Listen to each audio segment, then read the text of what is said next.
Buenos días, hoy vamos a comenzar con la segunda parte del tema 3 y vamos a comenzar a hablar de sistemas de reacciones. En la mayoría de los casos de reacciones que ocurren a nivel industrial, las alimentaciones a los reactores donde ocurren las reacciones generalmente no se dan con reactivos puros, sino con mezclas de reactivos. Entonces es muy probable que haya reacciones tanto en serie o en paralelo con algún reactivo común.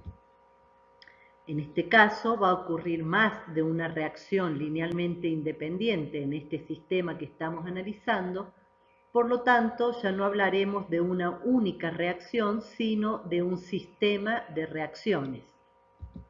Vamos a ver que podemos tener sistemas de reacciones elementales cuando de todo el conjunto de las reacciones que se están llevando a cabo, cada una de las que ocurre es una reacción elemental, o hablaremos de un sistema de reacciones complejas cuando ocurren varias reacciones, pero que éstas se están llevando a cabo a través de un mecanismo y que ocurre con la intervención de los intermediarios de este mecanismo. Vamos a comenzar en primer lugar a ver el sistema de reacciones elementales. Al ser elementales estas reacciones, nosotros sabemos que podemos conocer la expresión de velocidad de cada una de estas reacciones. Vamos a ver que la cinética de todo el proceso la vamos a poder expresar teniendo en cuenta únicamente las reacciones que son linealmente independientes. Entonces, en primer lugar vamos a elegir un conjunto de reacciones linealmente independientes. Esto se elige arbitrariamente y este conjunto de reacciones linealmente independientes estará definido por esta matriz alfa, que es la matriz de coeficientes estequiométricos de rango J, por S, que es el vector de las sustancias primarias. Nosotros elegimos estas reacciones linealmente independientes, pero sabemos que ocurre un conjunto de reacciones que son más que esas que nosotros elegimos, y este conjunto de todas las reacciones que realmente ocurren, que la vamos a denominar mecanismo, la vamos a definir por el producto de la matriz gamma, que tiene el mismo rango que la matriz alfa, pero va a tener más fila porque tiene más reacciones. Estamos considerando aquí todas las reacciones posibles, ¿sí? Ahora vamos a elegir J sustancias guías de forma tal que la porción de la matriz alfa que le corresponda sea no singular. Nosotros lo que estamos buscando es la expresión cinética de las J reacciones linealmente independientes. Y nosotros sabemos que esta velocidad de reacción la podemos obtener a partir de la velocidad de producción de las sustancias guías y que deberá ser igual por ambos sistemas que estamos considerando aquí, en donde alfa J y gamma J serán las submatrices de alfa y de gamma que le corresponden a las sustancias guías. Como alfa J es no singular, la vamos a poder invertir para obtener las J expresiones de las reacciones linealmente independientes que estamos buscando. De manera tal que estas velocidades de reacción será igual a la submatriz de alfa transpuesta a la menos 1 por gamma sub j transpuesta por el vector ρ de las reacciones elementales que están ocurriendo. Y esto lo podemos expresar como el producto de gamma sub j por alfa sub j a la menos 1 todo transpuesto por el vector de velocidades ρ. Para ejemplificar un poco de lo que estamos hablando, vamos a analizar un ejemplo particular. Estamos viendo aquí las reacciones de isomerización de buteno, ¿sí? Tenemos presente 1-buteno, isobuteno y 2-buteno. Vemos que en primer lugar nosotros queremos ver cuántas reacciones tenemos que sean linealmente independientes, cuáles son esas J, cuántas, perdón, son esas J reacciones linealmente independientes, y para eso vamos a hacer la diferencia entre la cantidad de sustancias y los invariantes. ¿Cuántas sustancias tenemos? Tenemos 3 sustancias, que son el 1-buteno, 2-buteno e isobuteno, y los invariantes, el K es igual a 1, porque las 3 sustancias poseen la misma fórmula química. Por lo tanto, 3 menos 1 será igual a 2. Para este sistema tenemos de las 3 reacciones 2 que son linealmente independientes. Si decimos que tenemos 2 reacciones linealmente independientes, vamos a necesitar conocer 2 expresiones cinéticas para poder representar a este sistema. ¿Cuáles son las reacciones? Nosotros por un lado podremos tener la reacción de 1-buteno que da 2-buteno y 2-buteno que da isobuteno. Otro sistema de reacciones podría ser el 1-buteno que da isobuteno y el isobuteno da 2-buteno. O la tercera opción podría ser que 1-buteno da 2-buteno y 1-buteno que da isobuteno, ¿sí? Son distintas posibles reacciones, solo para ejemplificar algunas de las que podrían ocurrir. Dijimos que nosotros tenemos que elegir qué conjunto de reacciones linealmente independiente vamos a seleccionar. Entonces, supongamos que trabajamos con la reacción de 1-buteno que da 2-buteno, 1-buteno que da 2-buteno y 1-buteno que da isobuteno. Elegimos esas 2 reacciones linealmente independientes. Dijimos que quedaba definido por esta matriz alfa. La matriz alfa tiene 2 filas porque estamos considerando las 2 reacciones linealmente independientes y tiene 3 columnas porque son 3 las sustancias que estamos considerando. Y ese es el vector de estas sustancias primarias. Entonces, para la primera reacción 1-buteno que da 2-buteno, que es esta de aquí, el 1-buteno está participando como reactivo, por lo tanto tendrá coeficiente estequiométrico -1. El 2-buteno es el producto, por lo tanto su coeficiente estequiométrico será 1. Y en esta reacción no aparece el isobuteno, por lo tanto su coeficiente es 0. Si consideramos la segunda reacción linealmente independiente, de 1-buteno a isobuteno, el 1-buteno está participando como reactivo con coeficiente estequiométrico -1. El 2-buteno no participa de la reacción, por lo tanto es 0 su coeficiente, y el isobuteno es el producto de la reacción con un coeficiente 1. Y elegimos dentro de esta matriz alfa la submatriz alfa sub j que sea no singular. Ahora vamos a analizar qué pasa en el mecanismo, porque además de estas 2 reacciones que nosotros elegimos linealmente independientes, también ocurre la reacción de 2-buteno a isobuteno. En esta no participa el 1-buteno, por lo tanto su coeficiente es 0. El 2-buteno es el reactivo con coeficiente estequiométrico -1 y el isobuteno es el producto. Elegimos de esta matriz gamma la submatriz gamma sub j, de acuerdo a las sustancias guía que dijimos que tenían que ser definidas para la porción de esa matriz que sea no singular. Habíamos dicho que esta velocidad de reacción se podía calcular a partir de la velocidad de producción de las sustancias guía. Entonces, este vector de la velocidad de producción, R sub J, será la velocidad de producción del 2-buteno y del isobuteno. El vector R será las velocidades de las 2 reacciones linealmente independientes, R sub 1 y R sub 2, y el vector ρ será el vector de las 3 reacciones que están ocurriendo en el mecanismo, ρ1, ρ2 y ρ3. Entonces, ahora vamos a hacer el producto del alfa sub j, la submatriz que ya habíamos definido, la escribimos aquí traspuesta por el vector de velocidades de reacción. Escribimos la submatriz de gamma, gamma sub j traspuesta, por el vector de las velocidades de las reacciones que ocurren, todas las que ocurren en el mecanismo. Por lo tanto, dijimos que de aquí vamos a despejar la velocidad de reacción, que es la que queremos conocer, cuya expresión queremos conocer, que será alfa sub j traspuesta a la -1 por gamma sub j traspuesta por el vector ρ. Por lo tanto, nos quedará aquí el vector de las velocidades de reacción por la submatriz de los coeficientes por el vector de las velocidades de las reacciones que están ocurriendo.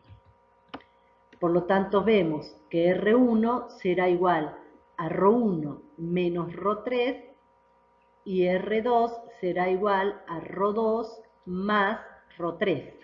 Aquí nos quedan definidas las dos expresiones de velocidad a partir de las dos reacciones linealmente independientes que nosotros habíamos seleccionado. Entonces, estas dos expresiones de velocidad de las dos reacciones linealmente independientes, vemos que nos quedan en función de las tres velocidades de las etapas de ρ1 y ρ2 y ρ3. Entonces, necesito plantear las tres reacciones. De 1-buteno a 2-buteno y de 1-buteno a isobuteno, que es la que habíamos seleccionado como linealmente independiente estas dos, pero debo plantear también la tercera que ocurre de 2-buteno a isobuteno. Entonces ahora podré conocer la expresión de R sub 1, que será igual a ρ1, y ρ1 es igual a K1 por la concentración de 1-buteno menos K1' por la concentración de 2-buteno. Y esto menos ρ3. ρ3 es igual a K3 por la concentración de 2-buteno menos K3' por la concentración de isobuteno. Para la otra expresión de velocidad de reacción R sub 2, esta es igual a ρ2 más ρ3. ρ2 es igual al producto de la constante cinética K2 por la concentración de 1-buteno menos K2' por la concentración de isobuteno, más ρ3, que será igual a K3 por la concentración de 2-buteno menos K3' por la concentración de isobuteno. De este modo nos quedan ya definidas las expresiones de velocidad de las dos reacciones linealmente independientes que estábamos buscando. Ahora vamos a continuar con el sistemas de reacciones complejas.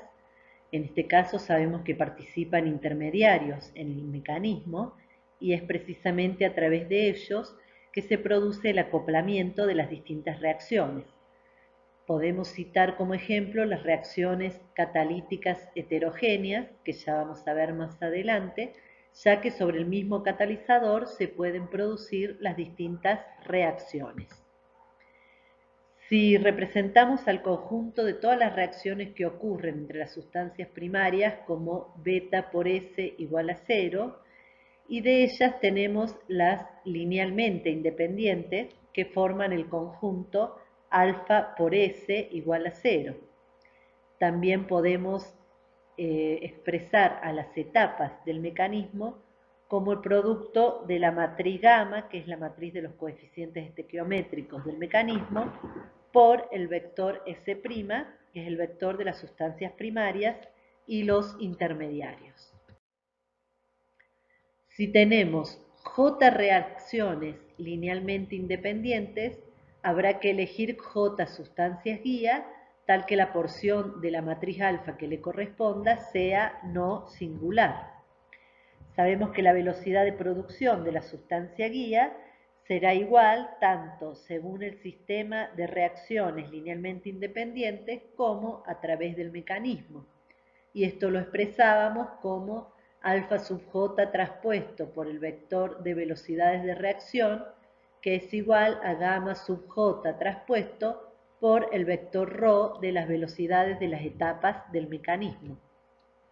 De aquí podríamos despejar la velocidad de reacción, que estas son las expresiones cinéticas de las reacciones linealmente independientes que ocurren en el sistema. Como estas expresiones cinéticas nos van a quedar en función tanto de la concentración de las sustancias primarias como de los intermediarios, haremos uso para poder resolver este sistema de la hipótesis del estado estacionario para los intermediarios y también del balance para el catalizador. También se podría aplicar la hipótesis de la etapa controlante. Entonces, dentro de los sistemas de reacciones complejas, nosotros vamos a estudiar solo aquellos sistemas que presentan dos reacciones linealmente independientes y que sean de tipo catalíticas. Vamos a ver que estas reacciones las podemos estudiar en serie o en paralelo. Pero antes de comenzar, como vamos a hablar de reacciones catalíticas, vamos a ver un poco sobre los catalizadores, sobre sus propiedades y características. Los catalizadores son sustancias que aumentan la velocidad de reacción, sin embargo ellos no sufren un cambio químico. Como no son ni reactivos ni productos, no van a aparecer en la reacción química global.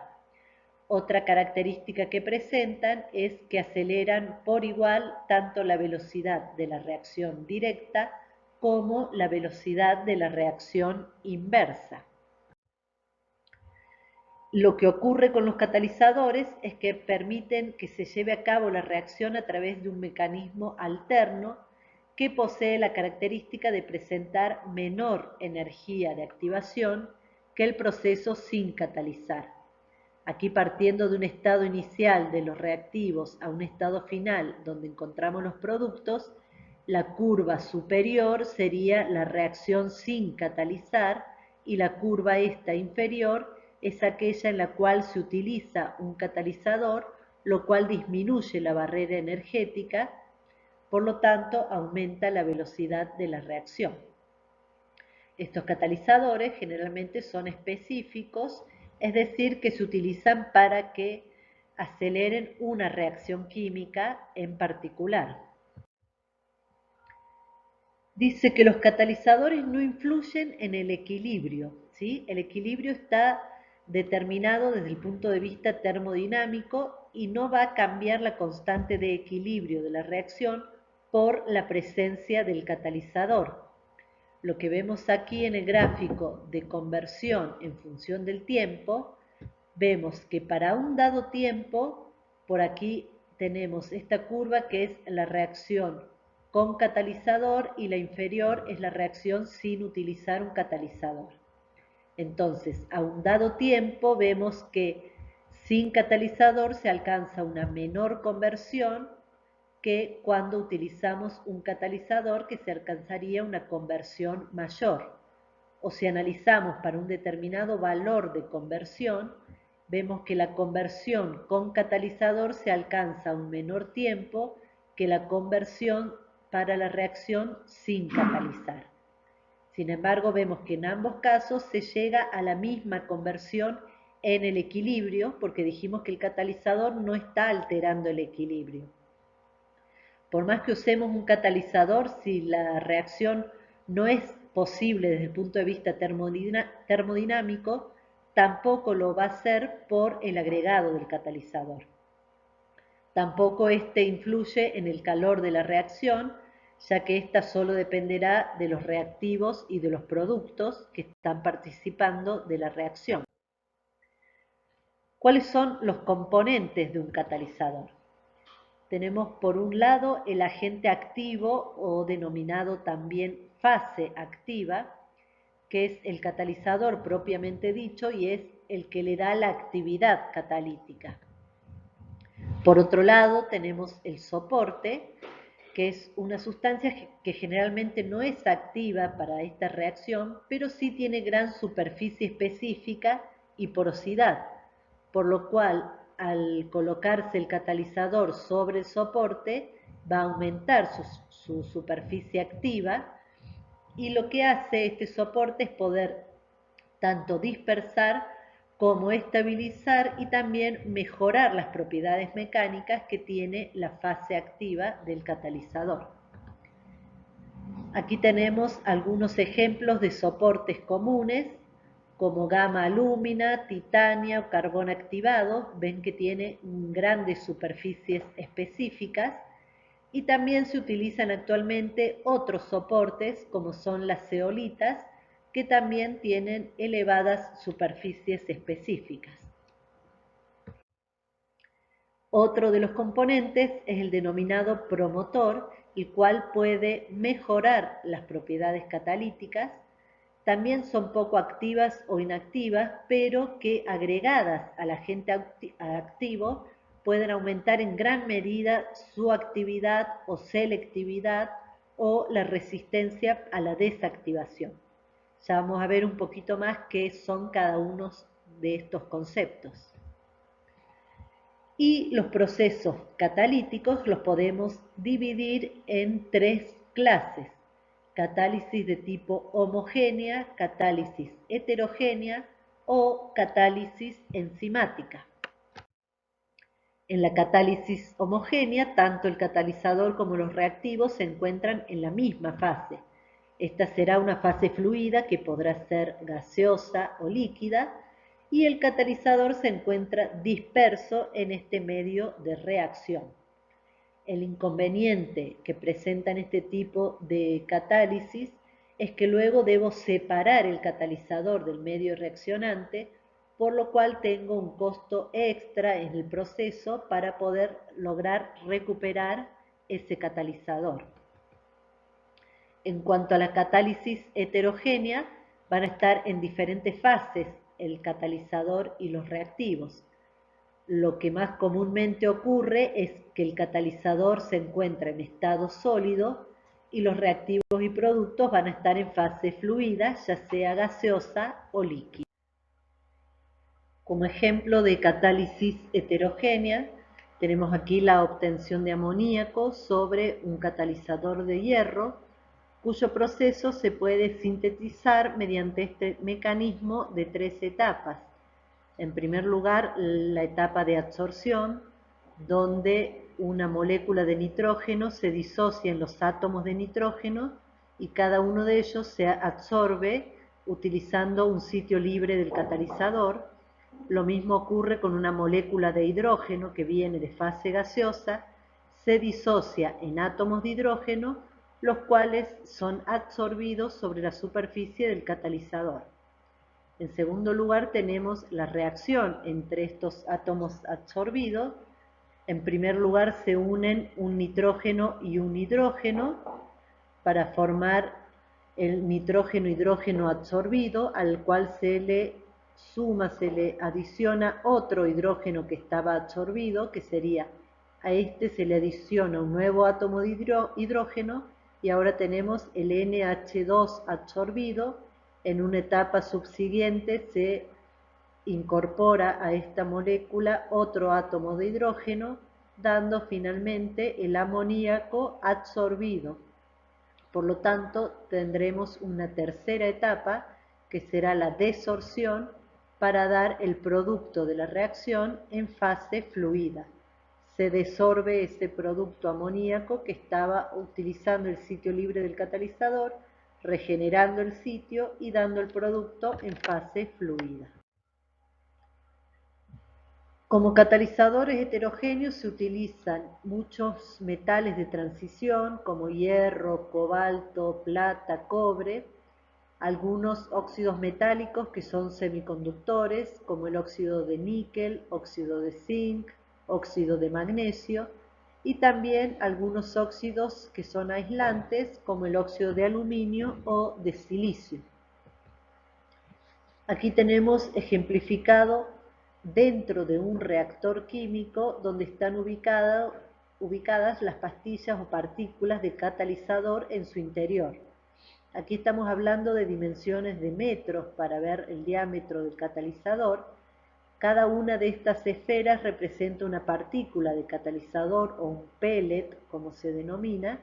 Aquí estamos en dimensiones de milímetros. Luego tenemos esquematizado lo que sería acá un poro del catalizador, ¿sí? Estamos viendo por adentro del catalizador la estructura porosa, donde estamos hablando de dimensiones de micrómetros.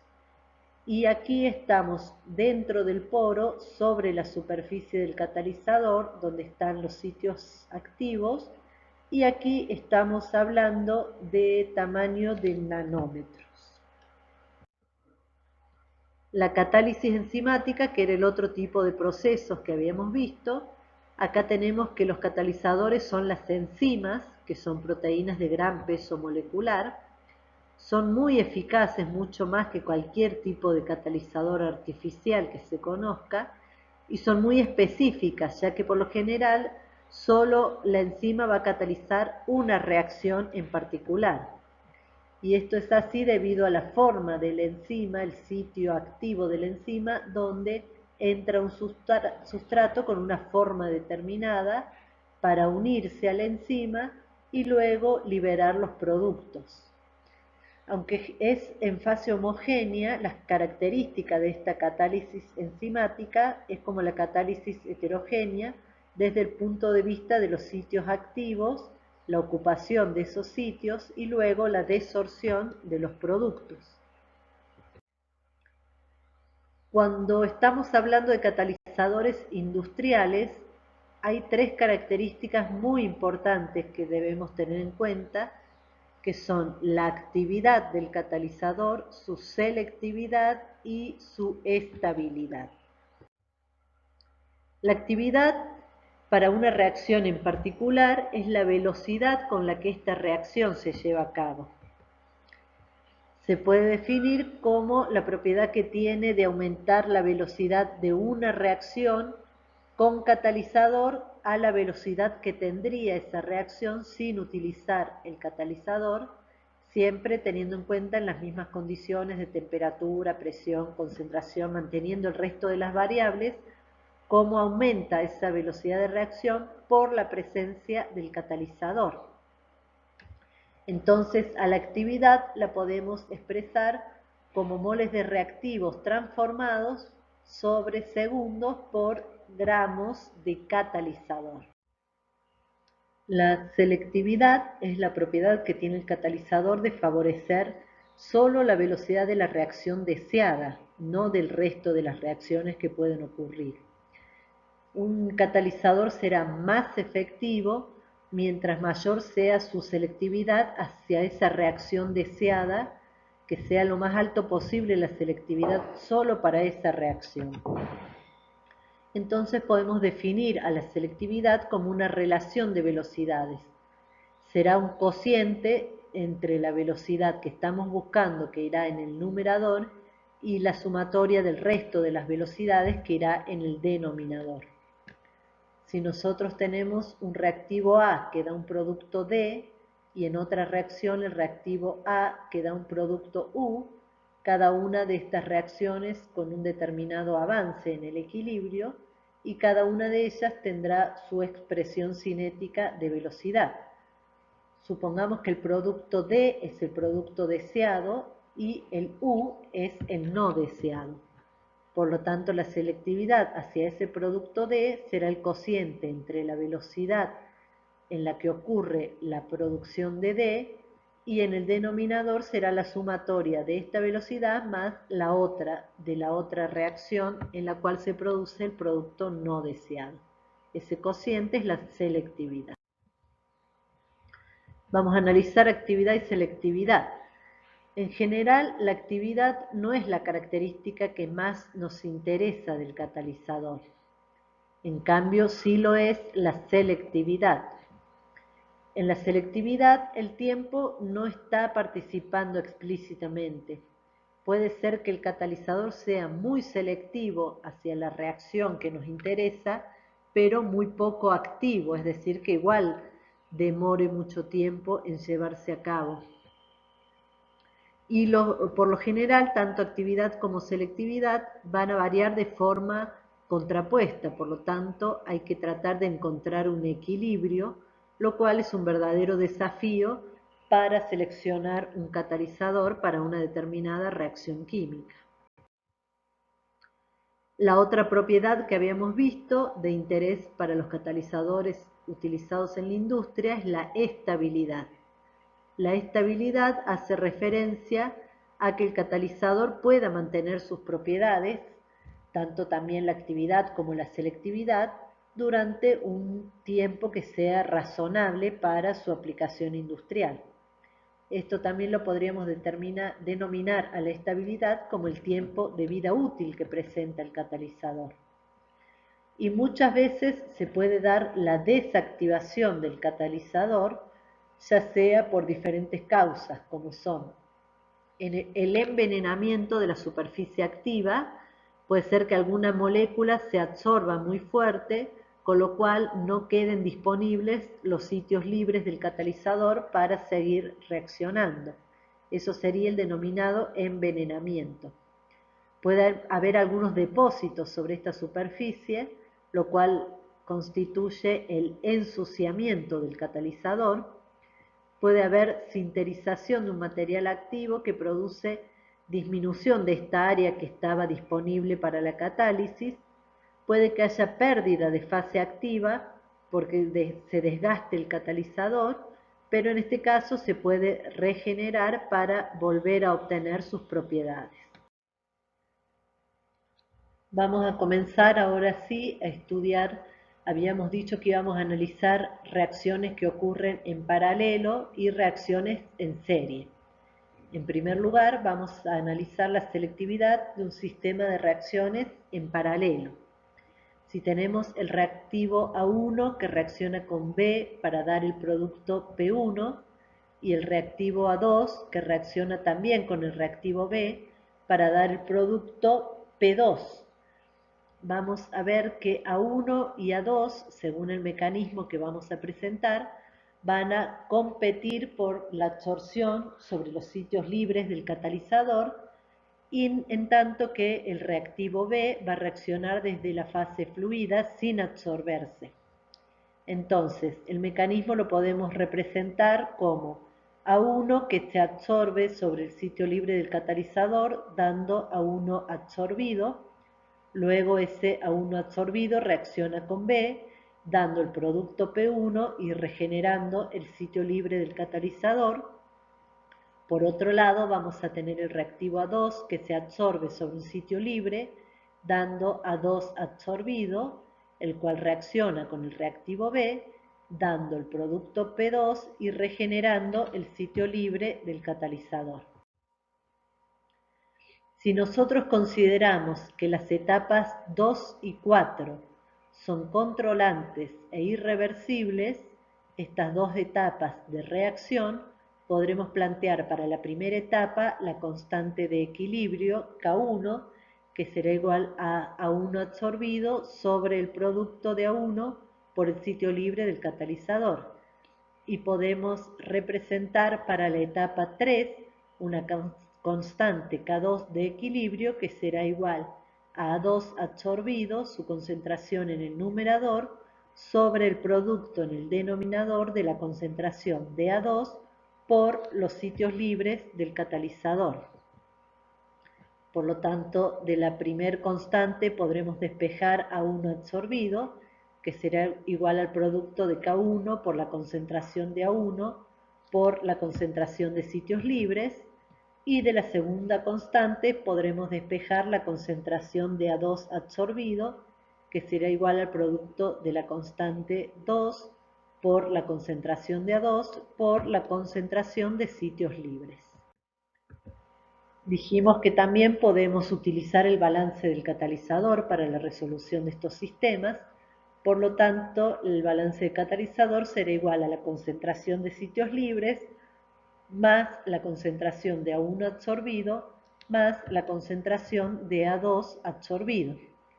De acá sacaremos factor común los sitios libres del catalizador y reemplazaremos A1 absorbido y A2 absorbidos por las expresiones que encontramos recién en función de las constantes de equilibrio.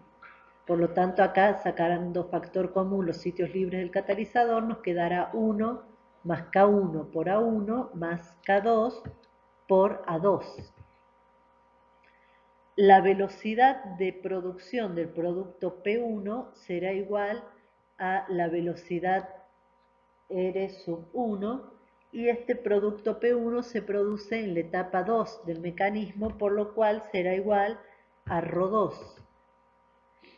Y ρ2 vimos que era el producto de la constante 2 por A1 por la concentración de B. Por otro lado, el producto P2 que nos va a dar otra expresión de velocidad, R sub 2, este se produce en la etapa 4 del mecanismo, por lo tanto es igual a ρ4, la cual es el producto de la constante cinética de la etapa 4 por la concentración de A2 absorbido por la concentración de B. Recordando que A1 absorbido lo pusimos en función de la constante de equilibrio 1 y A2 absorbido en función de la segunda constante de equilibrio. Si nosotros reemplazamos, nos va a quedar que R1, que era igual a ρ2, será K2 por la concentración de B por la concentración de A1, que es esta que está aquí, y la concentración de sitios libres del catalizador, que la despejamos de acá, como el balance del catalizador sobre 1 más K1 por A1 más K2 por A2. Entonces nos queda K2B, K1 A1 y despejando los sitios libres nos queda el balance del catalizador sobre todo el denominador que acabamos de ver. Para la expresión de la segunda velocidad de reacción vamos a reemplazar este A2 absorbido en la expresión de ρ4 y vamos a reemplazar los sitios libres del catalizador despejándolo aquí del balance. Por lo cual nos quedan aquí las expresiones de las dos velocidades de reacción. Vamos a definir la selectividad instantánea como la relación entre las velocidades, entre la reacción que estamos buscando, la deseada, y la sumatoria de todas las velocidades que ocurren en el sistema. Entonces, la selectividad instantánea hacia el producto P1 será igual a la velocidad de reacción en la cual se produce el producto P1 sobre todas las que ocurren, que son la velocidad R sub 1 más R sub 2. Siempre en este caso considerando que P1 es el producto deseado, por eso va en el numerador la velocidad de la reacción que corresponde a la velocidad de producción del producto deseado. Si nosotros reemplazamos las dos expresiones de velocidad, R1 y acá la sumatoria de R1 más R2, sacando aquí como un denominador, vemos que acá se van a simplificar estos dos denominadores y nosotros nos quedará esta primera parte aquí en el numerador y en el denominador podemos sacar factor común el balance del catalizador y la concentración de B, que será factor común de K2, la constante cinética de la reacción 2 por la constante de equilibrio 1 por la concentración de A1, más la constante cinética de la etapa 4 del mecanismo por la constante de equilibrio 2 por la concentración de A2. Como esta selectividad instantánea era esta relación de velocidades y nosotros aquí podemos simplificar el balance del catalizador y las concentraciones de B, finalmente esta selectividad nos quedará igual al producto de la constante cinética 2 por K1 por A1 sobre la constante cinética 2 por K1 por la concentración de A1 más la constante cinética 4 por la constante de equilibrio 2 por la concentración de A2. Aquí ya tenemos expresada esta selectividad instantánea hacia el producto P1 en función de constantes cinéticas, constante de equilibrio y concentración de sustancias primarias.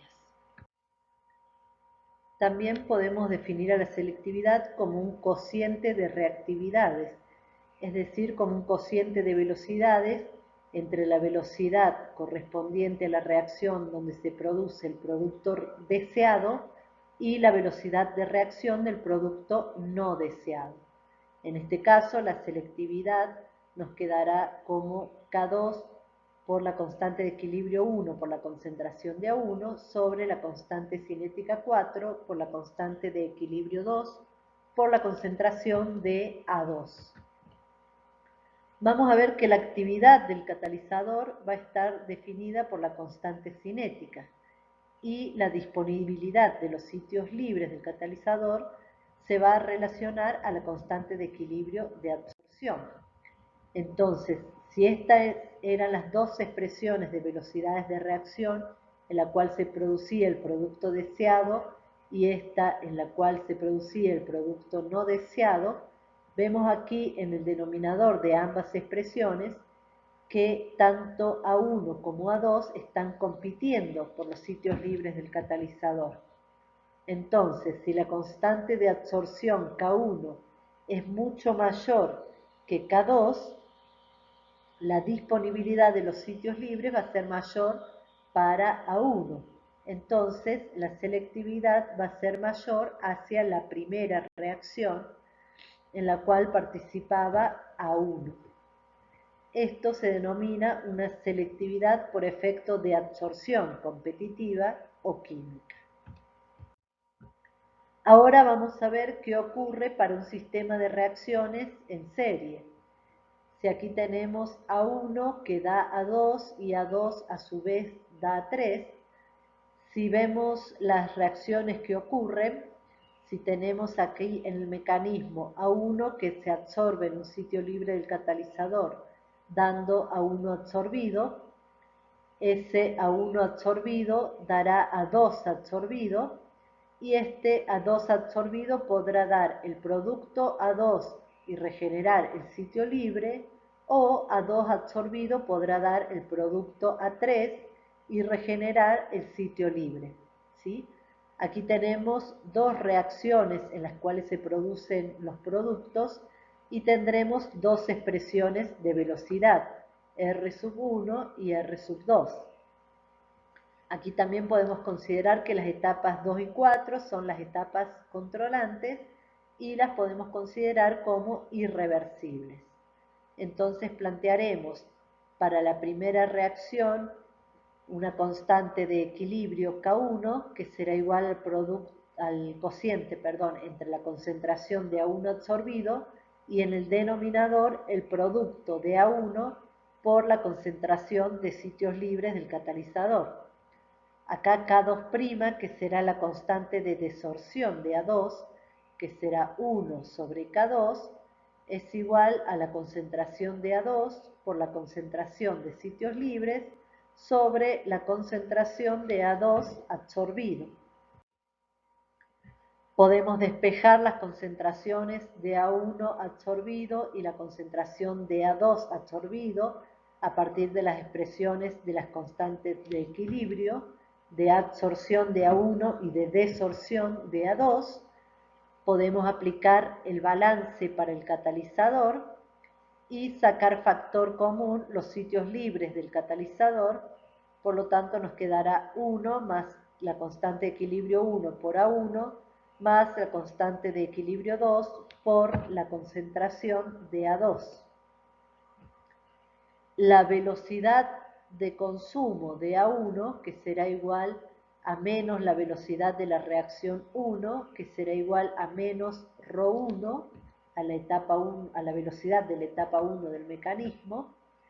Aplicamos para A1 absorbido la hipótesis del estado estacionario para los intermediarios, con lo cual nos quedará que ρ1 menos ρ2 es igual a 0, y de aquí podremos ver que la velocidad de la reacción 1 será igual a ρ1 y también será igual a ρ2, por esto que encontramos aquí aplicando hipótesis del estado estacionario para el intermediario A1 absorbido. Para el producto A3, la velocidad de producción de A3 será igual a la velocidad de reacción 2, que es igual al ρ4, a la velocidad de la etapa 4 del mecanismo. Nosotros podemos conocer las expresiones de R1 y R2 reemplazando las velocidades de las etapas del mecanismo ρ2 y ρ4. Las pondremos en función, ρ2 será K2 por la concentración de A1 absorbido, pero esa concentración yo ya la despejé acá en función de la constante de equilibrio y en función del sitio libre del catalizador, que también lo voy a despejar aquí del balance para el catalizador. Reemplazando todo, nos queda esta expresión para R sub 1. En cuanto a la segunda velocidad de reacción, esta será igual a la velocidad de la reacción de la etapa 4 del mecanismo, que será la constante cinética K4 por A2 absorbido. Su concentración la despejamos aquí de la constante de equilibrio y la concentración de sitios libres la despejamos aquí del balance del catalizador y reemplazamos todo en esta expresión. Una vez que ya tenemos las expresiones de R1 y R2 en función de constantes cinéticas, constantes de equilibrio, del balance del catalizador y de concentración de sustancias primarias, podríamos calcular nuevamente la selectividad como lo hicimos recién para los sistemas de reacciones en paralelo. Sin embargo, es importante que tengamos en cuenta que para las reacciones en serie no es tan importante la selectividad, sino que el tiempo es la variable que toma mayor importancia. Ya sea que se lleve la reacción a cabo en un reactor de tipo tanque agitado discontinuo, o también la variable espacio-tiempo será la que tenga importancia si el reactor en el cual se está llevando a cabo la reacción es del tipo flujo-pistón. Los reactores tanque agitados son reactores cilíndricos o esféricos que tienen dimensiones similares en cuanto al alto y al diámetro del tanque. En cambio, los reactores de tipo flujo-pistón son con un diámetro mucho menor que lo que es la longitud del reactor. Si nosotros vamos a ver un gráfico de concentración en función del tiempo, la concentración de A1 va a ir cayendo a lo largo del tiempo, la concentración de A2 va a ir aumentando primero porque es el producto de la reacción, pero luego disminuye porque es el reactivo de la segunda reacción para dar lugar a la formación de A3. La concentración de A3 irá aumentando siempre en función del tiempo. Entonces es muy importante identificar cuál es el producto deseado, si es A2 el producto deseado o si es A3 el producto que estamos buscando al realizar estas reacciones en serie. Si es A2 el producto que estamos buscando, el máximo rendimiento va a corresponder al máximo de la curva de concentración en función del tiempo que acabamos de ver recién. Por lo tanto, ese máximo se dará cuando la derivada de la concentración de A2 respecto al tiempo sea igual a 0.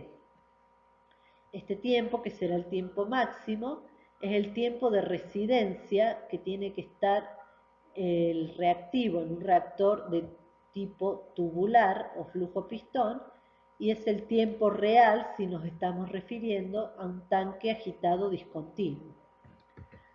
Ahora, si nosotros el producto que estamos buscando, el producto deseado, es el A3, vamos a tener que dejar un mayor tiempo de reacción para que A2 se consuma y dé lugar a A3. Entonces, por ejemplo, si estoy llevando la reacción a cabo en un reactor de tipo tubular, deberé aumentar la longitud del reactor. De ese modo estoy aumentando el tiempo de residencia que va a estar el reactivo en el interior de este reactor y voy a dar tiempo a que A2 sea consumido y que dé lugar al producto A3 si este es el producto que yo estoy buscando.